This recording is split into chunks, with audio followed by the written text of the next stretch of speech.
Here's a pre-flight mobility routine you can do before your flights so you can stay mobile and supple. Number one is a couch stretch. I'm not only getting a really great hip flexor stretch, but I'm also getting rotation and thoracic extension through elongating through the arms.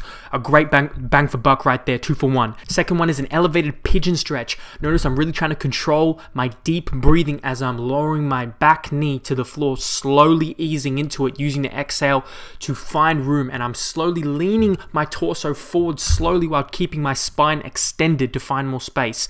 Third one is a adductor groin stretch. So I just place my foot on a chair and I'm going through the creases and corners of my hip, trying to find different spaces. I can adjust the foot position to change the stretch through the groin.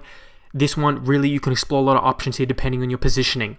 Number 4 is a glute activation. You can do even in the aisles of the plane, squeezing the glutes as hard as you can to try and maintain some type of activation through your glutes because they're going to get switched off and very inactive. Number 5 is a thoracic rotation. First, starting my hand behind my back. There's a lot of different options here you can do depending on your mobility. You can do arm extended. You can do hand beside your forehead.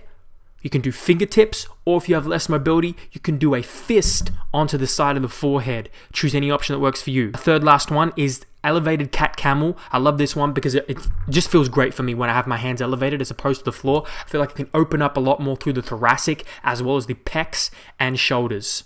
And again, change the hand position wider or narrower depending on what type of stretch you want. Second last one, if you have a band, they're very simple and easy and affordable. Band pull aparts, you need that back activation. You're gonna get very tight and active and cramped sitting in that plane seat. Last one, band dislocates. Very important to make sure you shrug your shoulders to your ears as you bring the band above your head. This is because we notice shoulder impingements happen when the subacromial space decreases, so by elevating that shoulder, we can help increase, theoretically, the subacromial space, find a little more space between the shoulder, and making the movement a bit more fluid. Before you get on that 5, 10, 15, 20-hour flight, make sure you do some type of movement and mobility because you're going to be stuck in this rigid position for the next nearly a whole day, and your body will not feel good after it unless you do some type of movement. And you can see here, there's even some of this stuff here you can do in the aisles of the plane. So no excuses.